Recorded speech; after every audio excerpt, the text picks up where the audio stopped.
చాలా సంతోషం. ఎందుకంటే మీరందరూ నన్ను అభినందించినందుకు మరోసారి మీకు అందరికీ కృతజ్ఞతలు తెలుపుతూ, భగవంతుడు అందరికీ అవకాశాలు ఇస్తారు. ఎవరికైనా ఒక్కొక్కరికి ఒక టైప్లా ఏదో ఒక దాంట్లో అవకాశం ఇస్తారు. నాకు ఈ డైరీ ఫీడ్ లోపల అవకాశము రావడం జరిగింది. ఏదైనా అవకాశాన్ని సద్వినియోగం చేసుకుంటే అది ఎప్పటికీ స్థిరస్థాయిగా ఉంటుంది. నేను 1981లో మా గ్రామ సర్పంచ్గా నాది అగ్రికల్చర్ బీఎస్సీ అయిపోయాక రాజేంద్రనగర్లో హైదరాబాద్లో వ్యవసాయ పట్టభద్రులను తీసుకున్న తర్వాత ఊరికి వచ్చినప్పుడు విలేజ్లో అందరు కలిసి నన్ను ఏకగ్రీవంగా సర్పంచ్ చేశారు. అప్పుడు ఇంకా నాకు మ్యారేజ్ కూడా కాలే. అప్పుడు 81లో అప్పుడు పరిస్థితులు చాలా ఘోరంగా ఉన్నాయి. అప్పుడు జనశక్తి, పీపుల్స్ వార్ 2 గ్రూపులు ఉండే. ముఖ్యంగా కోనరాపేట ఏరియా, ఎల్లారెడ్డిపేట, సిరిసిల్ల, వేములవాడ, చందుర్తి ఏరియాలో వాళ్ళు తిరగాలంటే భయపడదురు. సో అటువంటి సందర్భం లోపల బాపేమో పోలీస్ పట్టేలు ఉంటే నన్ను సర్పంచ్ చేస్తే అది సిపిఎంఎల్ఏలు వచ్చి ఊళ్ళతో కొట్లాడబెట్టుకున్నారు. లేదు వాళ్ళకేనా ఇది, మీరు రాజ్యాలు అది ఇది అని చెప్పి అంటే వాళ్ళు ఒప్పుకోక మనం ఏకగ్రీవంగా చేశారు. ఏకగ్రీవంగా చేసిన తర్వాత మళ్ళీ 88లో ఎలక్షన్స్ వచ్చినాయి. మళ్ళీ సెకండ్ టైం కూడా వాళ్ళు మా ఊరోళ్ళే పోయి వాళ్ళని అడిగారు, మరి ఇప్పుడు ఏమంటారు, మరి మళ్ళీసారి ఉంచమంటారా తీసేయమంటారా అని. లేదు మీ అందరికి నచ్చితే మాకు నచ్చినట్టే అని చెప్పి వాళ్ళు వెళ్ళిపోయారు. అంటే ఏదైనా కూడా మనం చేసే పనుల మీద మన గుర్తింపు అనేది వస్తుంది. సో అప్పుడు నేను మా గ్రామంలో సర్పంచ్ ఉన్నప్పుడు ఒక రైతు కుటుంబం, మా ఇంటి దగ్గర ఉన్నటువంటి ఒక రైతు వాళ్ళ తండ్రి హాస్పిటలైజ్ అయ్యాడు. హాస్పిటలైజ్ అయితే అప్పుడు 60-70 వేలు ఎంత ఖర్చు అయింది ఆయనకి 20 గుంటల భూమి ఉన్నది. ఆ 20 గుంటల భూమిలో ఆ 60-70 వేలు ఖర్చు తీసుకోవాలి, కుటుంబాన్ని పోషించుకోవాలంటే చాలా ఇబ్బందికరమైనటువంటి పరిస్థితి లోపల నా దగ్గరకు వచ్చి ఏడిచిండు, బాబు గిట్ల ఉంది. నేను సర్పంచ్ ఉన్నప్పుడే నాకు అప్పుడు అనిపించింది, రైతు వ్యవసాయాన్ని నమ్ముకుంటుండు, పంటను నమ్ముకుంటుండు. పంటను నమ్ముకున్నప్పుడు ఈ పంటలు వ్యవసాయాలు మన చేతిలో లేవు, ఆ భగవంతుని చేతిలో ఉంటుంది. ఎన్విరాన్మెంట్ కరెక్ట్ ఉండాలి, వర్షాలు పడాలి, తర్వాత మంచిగా పంటలు వండదానిక కూడా నమ్మకలేదు. ఎందుకంటే కోత దశలు కూడా మరి దోమపోటు రావచ్చు. సో ఇవన్నీ అయిన తర్వాత కూడా డబ్బులు వచ్చిన తర్వాత మన పంట వచ్చిన తర్వాత మార్కెట్కి పోతే దళారీ వ్యవస్థ ఉంటుంది. సో వాళ్ళు ఏది చెప్తే దానికి ఇవ్వాల్సినటువంటి పరిస్థితి. ఇప్పుడంటే గవర్నమెంట్ ఏదో మినిమం సపోర్ట్ ప్రైస్ ఏదో ఇస్తుంది. అప్పుడు నాకు అనిపించింది, రైతు పరిస్థితి, ఒక రైతు వ్యవసాయాన్ని నమ్ముకుంటే అనుకోని పరిస్థితి లోపల నష్టం జరిగినప్పుడు, గత్యంతరం పరిస్థితులు లేనప్పుడు కూడా ఆయన ఆత్మహత్యకి వెళ్ళేందుకు ఆస్కారం ఉంది. చాలామంది ఆత్మహత్యలు చేసుకున్నారు కూడా రైతులు. మరి దాన్ని నివారించాలంటే మనం ఏంది, వ్యవసాయానికి అనుబంధంగా ఏమున్నాయని చెప్పి నేను అప్పుడే స్టడీ చేసినాను. గొర్రెల గురించి నేను స్టడీ చేసినాను, కోళ్ళ గురించి చూసినాను, చేపల గురించి, ఇవన్నీ కూడా ప్రాక్టికల్గా నేను ఏదైతే రైతుకు లాభం ఉంటుందని చెప్పి ఇవన్నీ కూరగాయల పెంపకం చూసినాము. దాని తర్వాత పాడి పరిశ్రమ చూసినాం. ఇవన్నీ చూస్తే ఇవన్నిట్లల్లా కరెక్ట్ మనకు రైతు చేసుకునేది ఒక ఇదే. ఎందుకంటే వ్యవసాయదారునికి దానిలో పండినటువంటి పంటలు వచ్చినటువంటి గడ్డితోని పశువులు మేస్తాయి, పశువు పెట్టినటువంటి పేడతోని వ్యవసాయం చేసుకోవచ్చు. అందుకొరకే పెద్దలు పాడి పంట అన్నారు, పాడి ఉన్న ఇంట్లో పంటలు బాగుంటుందని. సో అందుకొరకని దాని కాన్సెప్ట్లా నేను వ్యవసాయం చేసుకోవడానికి రైతుకు భూమి లేకున్నా కూడా కౌలుకు తీసుకొని కొంత 20-30 గుంటలు తీసుకుంటే 10 గుంటలో 15 గుంటలో మనం గడ్డి పెట్టుకుంటే ఒక 3-4 పశువులు మేపుకోవచ్చు. ఎందుకు స్టూడెంట్ అంటే మేము ముందే రేటు డిక్లేర్ చేస్తాం. అంటే మీ ఫ్యాట్ ఎస్ఎన్ ప్రకారంగా లీటర్కి ఇంత పడుతుంది అనేది మీకు ముందే తెలుస్తుంది. కనుక 15 రోజులకు ఒకసారి పైసలు వస్తుంది కనుక ఇది నష్టం లేదు. మన కెపాసిటీని బట్టి ఎవరెవరి కెపాసిటీని బట్టి ఎలా చేస్తే బాగుంటుందని చెప్పి ఆలోచించుకొని దాని ప్రకారంగా మరి వాళ్ళు ఆర్థికంగా అభివృద్ధి చెందేందుకు ఆస్కారం ఉంది. ఇది ఒక్కటే ఫీల్డ్ రైతుకు ఉపయోగపడేదని అప్పుడు గ్రహించి ఈ డైరీకి రావడం జరిగింది. సరే డైరీకి వచ్చిన తర్వాత అప్పుడున్న పరిస్థితుల లోపల ఫెడరేషన్ కింద ఉండేది. ఫెడరేషన్ కింద ఉంటే మనకేం పని చేసేందుకు కూడా వీలు లేదు. అప్పుడు గుత్తా సుఖేందర్ రెడ్డి గారు చైర్మన్ ఉన్నప్పుడు మరి యూనియన్లు చేస్తే బాగుంటుంది, ఆంధ్ర సైడ్లో అన్ని యూనియన్లు ఉన్నాయి, మన తెలంగాణలో ఓన్లీ రంగారెడ్డి, నల్గొండ ఉంది, మిగతా జిల్లాలు లేవన్నట్టే. అప్పుడు మన కరీంనగర్, ఆదిలాబాద్ కలిసి ఒకటి, తర్వాత ఖమ్మం, వరంగల్ కలిపి ఒకటి, 2 రిజిస్ట్రేషన్ చేశారు. సరే ఖమ్మం వరంగల్ వాళ్ళు కొట్టాడుకున్నారు, నాకు కావాలి అని, అది పర్మనెంట్ రిజిస్ట్రేషన్ కాలేదు. కానీ మేము వాళ్ళని కలుపుకొని పోయి 12,000 లీటర్లు ఉండే అప్పుడు పాల సేకరణ మొత్తం జిల్లా రోజుకు ఒక 4,000 లీటర్లు అమ్ముదురు వాళ్ళు. అప్పుడు టర్నోవర్ చూస్తే 98-99 టర్నోవర్ చూస్తే 7 కోట్లు. మరి ఇప్పుడు దీన్ని ఎట్లా ఎందుకొరకు మనకు ఈ యొక్క ఉత్పత్తి తక్కువ ఉంది, ఆంధ్ర ప్రాంతం లోపల ఎందుకు ఎక్కువ ఉన్నది ఉత్పత్తి, అక్కడ ఏం చేస్తున్నారు మనం ఏం చేస్తాం అని చెప్పి అన్నీ స్టడీ చేసి దానికి తగ్గట్టుగా ప్లాన్ చేసుకుంటూ వస్తుంటే మనం 2 లక్షల లీటర్లు తీసుకొచ్చినాం రోజు. ఇప్పుడు 1,30,000 వస్తున్నాయి. ఇప్పుడు మళ్ళీ సీజన్ వస్తే మళ్ళీ పెరుగుతుంటాయి. సో ఎన్ని పాలు ఉత్పత్తి చేస్తున్నాం అన్ని పాలు అమ్ముతున్నాం. రకరకాల అప్పుడు ఓన్లీ ఒక నెయ్యే ఉండే, టెంపుల్స్కు క్యాన్లాల నెయ్యి అమ్ముతున్నారు. మనం రకరకాల ప్రోడక్ట్స్ కూడా తయారు చేసి ఈ మార్కెట్లో ఎట్లా క్యాప్చర్ చేసుకోవాలి, దాన్ని క్వాలిటీ మీద కాన్సన్ట్రేషన్. అందుకొరకు ఎప్పటికీ చెప్తాను, మనిషికి కావాల్సింది క్యారెక్టర్ ఉన్న మనిషి ఎప్పుడైనా రాణిస్తాడు. ప్రోడక్ట్కి కావాల్సింది క్వాలిటీ ఉన్న ప్రోడక్ట్ ఎప్పుడైనా ఎక్కడైనా ఉన్నా తీసుకుపోతారు.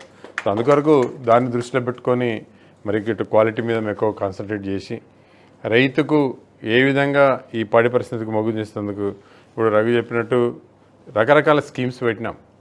రైతు చనిపోతే 50,000 ఇస్తాం, పిల్లలకు పెళ్ళిళ్ళైతే ఆడపిల్లల పెళ్ళైతే పుస్తెల మట్టలు ఇస్తాం, వాళ్ళ పిల్లలకు స్కాలర్షిప్లు ఇస్తాం, పశువు చనిపోతే డబ్బులు ఇస్తాం, పచ్చిగడ్డి పెట్టుకుంటే డబ్బులు ఇస్తాం, చాఫ్ క్వార్టర్స్ 50% సబ్సిడీ ఇస్తాం.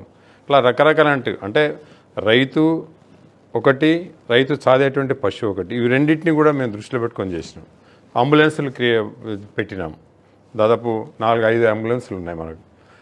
మేము పెట్టిన తర్వాత, మేము కళ్యాణ లక్ష్మి చెప్పిన తర్వాత గవర్నమెంట్ ఇచ్చింది అవి. ఇప్పుడు అంబులెన్సులు గవర్నమెంట్ ఇచ్చింది, దాని తర్వాత ఇది కళ్యాణం వస్తుంది. అట్లా రకరకాలైనటువంటి స్కీమ్స్ పెట్టి రైతుని అట్రాక్ట్ చేసుకొని రైతు యొక్క ఆర్థిక పరిస్థితి మెరుగుపరచాలి. ఎందుకంటే మేము చూస్తున్నాం, మీరు వ్యాపారస్తులు అందరూ ఉన్నారు కనుక మా దానిలో కూడా ఒక వ్యాపారం ఉంటే వారు 4 వ్యాపారాలు చేస్తారు. ఇప్పుడు వారు ఎన్నో రైస్ మిల్లల పార్ట్నర్షిప్ ఉన్నారు. మీరు ఏదైనా బిజినెస్ ఉంటే ఒక బిజినెస్ కాదు, ఇంకా 4 బిజినెస్లు చేసుకుంటారు. ఎందుకంటే ఈ ఒక్క బిజినెస్ లాస్ అయినప్పుడు ఈ బిజినెస్ను ఇంకో బిజినెస్ ద్వారా పూడ్చుకునేందుకు అవకాశం ఉంటేనే అప్పుడు సరైనటువంటి ఆర్థిక పరిస్థితి బాగుంటుంది. సో రైతు పరిస్థితి ఆ విధంగా లేదు కనుక రైతులకు ఆల్టర్నేట్ సోర్స్ ఆఫ్ ఇన్కమ్ మనం చేస్తే బాగుంటుందనే ఉద్దేశంతో అప్పుడు వచ్చినటువంటి ఆలోచనతో నేను డైరీకి రావడం జరిగింది. సో అట్లా అంచెలంచెలుగా దీన్ని ముందుకు తీసుకెళ్లేందుకు ఎన్నో ఒడిదొడుకులు వస్తుంటాయి. అవసరమైతే కొట్లాడవలసి వస్తుంది, ఈ ధర్నాలు చేయవలసి వస్తుంది. ఏదైనా కూడా ఏది చేసినా ఒక రైతుని దృష్టిలో పెట్టుకొని మనం పనిచేస్తున్నాం తప్ప ఎవరినో ఒకరిని దృష్టిలో పెట్టుకొని మనం పనిచేస్తలేము. ఈ భూములున్నా, ఈ వచ్చిన లాభాలున్నా, ఏవిన్నా కూడా కరీంనగర్ పాల ఉత్పత్తిదారుల పేర్ల మీదనే ఉంటాయి. వచ్చినటువంటి లాభాలు కూడా పాల ఉత్పత్తిదారులకే పోతాయి. అందుకొరకు ఇండివిజువల్గా బెనిఫిట్ అనేది ఏది ఉండదు.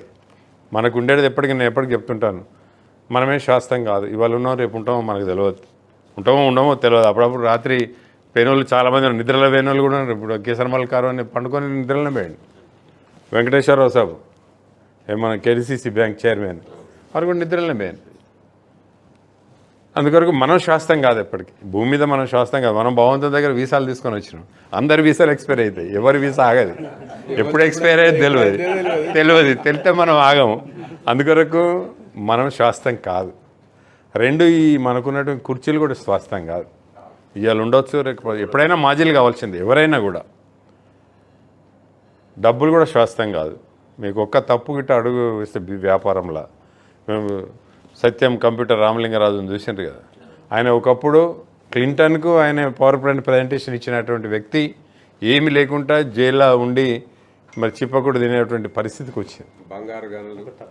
ఏదైనా కూడా అంటే మనము శాస్త్రం కాదు, మన డబ్బులు శాస్త్రం కాదు, మన పదవులు శాస్త్రం కాదు. శాస్త్రంగా ఉండేటి ఎప్పటికీ మనం చేసే పనులే శాస్త్రంగా ఉంటాయి. పలానా మనిషి పీరియడ్ లోపల డెవలప్ అయిందని చెప్పి చెప్పుకునేందుకు మన ప్రయత్నం చేయాలి తప్ప దీన్ని అడ్డం పెట్టుకొని ఇంకా పదవులు ఎక్కువ తీసుకోవాలి, లేకుంటే డబ్బులు సంపాదించాలనే ఆశ ఉంటే మనం రాణించాం. మన నిస్వార్థగా నిజాయితీగా మనం పనిచేసినప్పుడు అందరికీ మంచి పేరు వస్తుంది. సో ఆ విధంగా అంకిత భావంతో ఎవరైనా మనం పనిచేస్తే తప్పనిసరి రిజల్ట్స్ అనేవి వస్తుంది. మనం ఉన్నన్ని రోజులు మన వంతుకు 10 మందికి సాయం చేసి మనం పోవాలి తప్ప అందుకొరకు దాన్ని దృష్టిలో పెట్టుకొని మేము ఎప్పటికి కూడా మనిషికి 2 కళ్ళు ఎట్లనో, ఒకటేమో మాకు ఉత్పత్తిదారుడు, రెండేమో వినియోగదారుడు. ఎందుకంటే ఉత్పత్తిదారుని దగ్గరికి వెళ్ళి క్వాలిటీ మిల్క్ తీసుకోవాలి, మంచి క్వాలిటీ మిల్క్ తాగేటువంటి ఒక కన్జ్యూమర్స్కి ఇవ్వాలి, వినియోగదారులకు ఇవ్వాలి. సో అందుకొరకు మా కాన్సెప్ట్ అదే. అందుకొరకు చాలామంది అంటారు సార్ వాళ్ళు ₹2 తక్కువ ఇచ్చాను సార్, మీరు ₹2 తక్కువ ఇవ్వండి అంటే ఇచ్చేటందుకు వీలుంటే ఇస్తాం. ఎందుకంటే మీకు ప్రైవేట్ కంపెనీస్ అన్నీ కూడా ప్రాఫిట్ ఓరియంటెడ్గా పనిచేస్తుంది. ఈ కంపెనీ ప్రాఫిట్ ఓరియంటెడ్ కాదు, రైతుల శ్రేయస్సు కొరకు కన్జ్యూమర్స్కు హెల్త్ పాయింట్ ఆఫ్ వ్యూలా మరి మంచి ప్రోడక్ట్ ఇవ్వాలనే ఉద్దేశం తెచ్చి మాకు లాభాల మీద మాకు అవసరం లేదు, కనీసం నష్టం జరగకుండా చూసేటువంటి ఒక పరిస్థితి మనం చేసుకున్నట్టయితే తప్పనిసరి రైతులకు ఎప్పటికీ ఆర్థికంగా అభివృద్ధి చెందేందుకు ఆస్కారం ఉంటుంది. కనుక ఏదైనా మనిషికి తృప్తి అనేది చాలా ముఖ్యం. మనం చేసే పనిలో మనకు తృప్తి ఉంటే మన డబ్బులున్నా లేకున్నా కానీ ఏం కాదు. ఎందుకంటే డబ్బులుండి తృప్తి లేకుంటే ఆ జీవితం కాదు. ఎందుకంటే మేము మెడికల్ షాప్ మీరు చెప్తే మెడికల్ షాపులు ఉన్నప్పుడు మేము మెడికల్ షాప్లో కూర్చుంటే ముందట ఒక రిక్షా పెట్టుకొని రిక్షా కూర్చుంటుండే. ఎర్రటి ఎండాల మంచిగా టాప్ వేసుకొని కాలు ముందర సీట్ మీద పెట్టుకొని పండుకుంటుండే ఆరాంగా. బండ్లు పోతుండే, ఆరణ సప్లై అవుతుండే, ఇవి అవుతుండే, అవి అవుతుండే, అయినా కూడా మంచిగా నిద్ర పోతుండే. అంటే ఎందుకు నిద్ర పోతుండో ఆయనకు తృప్తి, ఆయన కష్టపడి పని చేసిండే దానిలో తృప్తి ఉన్నది కనుక ఆయన నిద్ర బాగా పట్టింది. ఏది చేసినా కూడా నిద్ర పట్టదు. రాత్రి పెగ్గు కొట్టడో లేకుంటే ఏసీలు పెట్టుకున్నా కూడా నిద్ర రాదు. ఎందుకనంటే మనం చేసే దాని మీదకనే మన భవిష్యత్తు ఆధారపడి ఉంటుంది. సో అందుకొరకు దాన్ని దృష్టిలో పెట్టుకొని అందరి ఆశీర్వాదంతో మీ అందరి సహకారంతో కూడా కరీంనగర్ డైరీ మరి ముందుకెళ్తుంది. ఎందుకంటే కన్జ్యూమర్స్ ఉంటేనే ఉత్పత్తి చేసినటువంటి దానికి ఇంపార్టెన్స్ ఉంటుంది. ఉత్పత్తి చేసి మేము మార్కెట్ చేయకుంటే కూడా లాస్ ఇస్తుంది ఆస్కారం ఉంటుంది. సో అందుకొరకు కరీంనగర్ అంటే ఒక అభిప్రాయము, ఒక మంచి అభిప్రాయము అందరిలో ఉన్నది కనుక ఆ అభిప్రాయాన్ని ఇంకా కాపాడుకోవాలంటే మేము ఇంకా కష్టపడాలి బాగా. అందుకొరకు దాన్ని దృష్టిలో పెట్టుకొని మరి ఇంకా రైతులకు ఆర్థికంగా అభివృద్ధి చెందేందుకు ఉన్నప్పుడే, రైతు ఆర్థికంగా ఉన్నప్పుడే సామాజికంగా కూడా ముందుకెళ్ళేందుకు ఆస్కారం ఉంటుంది. సో అందుకొరకు దాన్ని దృష్టిలో పెట్టుకొని ఒక అవకాశం మనకు భగవంతుడు ఇచ్చాడు కనుక దాన్ని కంటిన్యూ చేస్తున్నాం కనుక సాధ్యమైనంత వరకు మనకు చేతనైనంత వరకు పబ్లిక్ మన మీద గౌరవం ఉన్నంత వరకు మనకు చేసే ఓపిక ఉన్నంత వరకు తప్పనిసరి మనం పనిచేస్తాం. పనిచేసి మంచి పేరు తీసుకొచ్చేందుకు మనకు మంచి పేరు ఇస్తే సమాజంలో మన అందరికీ కూడా మంచి పేరు వస్తుంది కనుక మరి దాన్ని దృష్టిలో పెట్టుకొని పనిచేస్తున్నాం. నాకు కూడా ఈ మేరీల్యాండ్ యూనివర్సిటీ వాళ్ళు ఫోన్ చేసేదానికి కూడా నాకు తెలియదు. ఢిల్లీలో వాళ్ళు ఫోన్ చేసి మీకు ఇట్లా డాక్టరేట్ ఇస్తున్నాం అని అంటే మీరు ఎవరని నేను అడిగినాను. అట్లా మాది ఇట్లా యూనివర్సిటీ మాది ఆర్గనైజేషన్ ఉన్నది అంటే మా ఇన్ఫర్మేషన్ మీకు ఎక్కడికి వెళ్ళి వచ్చిందని మేము మమ్మల్ని బయోడేటా అడగలే, మేము ఇవ్వలే. ఎక్కడికి వెళ్ళి వచ్చింది లఘు ఉద్యోగ భారత్ నుంచి వాళ్ళు తీసుకున్నారండి. లఘు ఉద్యోగం వాళ్ళు చెప్తున్నానండి. అంటే స్టార్టప్ కంపెనీస్ ఏదైతే ఉంటాయో వాటికి సంబంధించినటువంటి రూరల్ డెవలప్మెంట్ మీద ఎవరెవరు ఏం చేస్తారు ఏంది అనేది వాళ్ళ దగ్గర డాటా ఉన్నా, నాకు కూడా తెలియదు. లఘు ఉద్యోగం ఆ అంచెల్లి వాళ్ళు డాటా తీసుకొని వాళ్ళు యుఎస్ఏ పంపించి మనతోని సహా ఇంకా చాలా స్టేట్లలో వచ్చారు. మొత్తం భారతదేశం లోపల ఒక 20-25 మందికి ఇచ్చారు వాళ్ళు, అన్ని రంగాల లోపల. ఈవెన్ ఇండస్ట్రీ రంగాల లోపల కూడా వాళ్ళు ఇచ్చారు. అయితే అన్ని రంగాల లోపల ఇచ్చారు వాళ్ళు. చేసి ఇట్లా మీరు 19th నాడు మీకు ఉంది ఫెలిసిటేషన్, మీరు రావాలంటే అప్పుడు నాకు అర్థమైంది. అది వరదానికి నాకు కూడా తెలియదు ఇది ఏం జరుగుతుంది అనేది. సో ఏదైనా కూడా మనం పనిచేస్తూ పోవాలి, ఏదో అవార్డులు రివార్డుల కొరకు కాకుండా మనం తీసుకున్నటువంటి ఒక కుర్చీకి మనము న్యాయం చేస్తే ఆటోమేటిక్గా వచ్చేటివి వస్తాయి, రాకుండా కూడా ఆ తృప్తి అనేది ఉంటుంది మనకి. సో అందుకొరకు ఆ విధంగా మనం పనిచేస్తే సామాజికంగా కూడా అందరికీ మంచి పేరు వస్తుంది. ఆ విధంగా మనం పనిచేయాలి. నాకు ఆ భగవంతుడు ఇచ్చినటువంటి అవకాశాన్ని నేను సద్వినియోగం చేసుకుంటాను మీ అందరి సహకారంతో. మళ్ళీ ఇంకా కొంచెం ముందుకెళ్తే ఇంకా బాగుంటుంది. మీ అందరి సహకారం కూడా వెళ్ళ మీ ఫంక్షన్లు ఎక్కడైనా ఏదైనా కూడా మా కరీంనగర్ డైరీ పాలు, కరీంనగర్ డైరీ పెరుగు, స్వీట్లు కూడా ఈ జిల్లాలో ఉన్న రైతులకు మనం జిల్లా వాస్తవ్యంగా మన రైతులకు మనం హెల్ప్ చేసినట్టు అవుతుంది. అందుకొరకు దయచేసి మీ అందరి సహకారం కూడా ఉంటే తప్పనిసరి ఇంకా డైరీ ముందుకు తీసుకెళ్లేందుకు అవకాశం ఉంటుంది. దాన్ని సద్వినియోగం చేసుకోవాలని చెప్పి నేను అనుకుంటున్నా. అందుకొరకు మీ సహకారం వెళ్ళ కావాలని చెప్పి కోరుకుంటూ ఈ అవకాశం ఇచ్చిన మీ అందరికీ పేరు పేరున నాకు హృదయపూర్వక నమస్కారాలు. Thank you sir.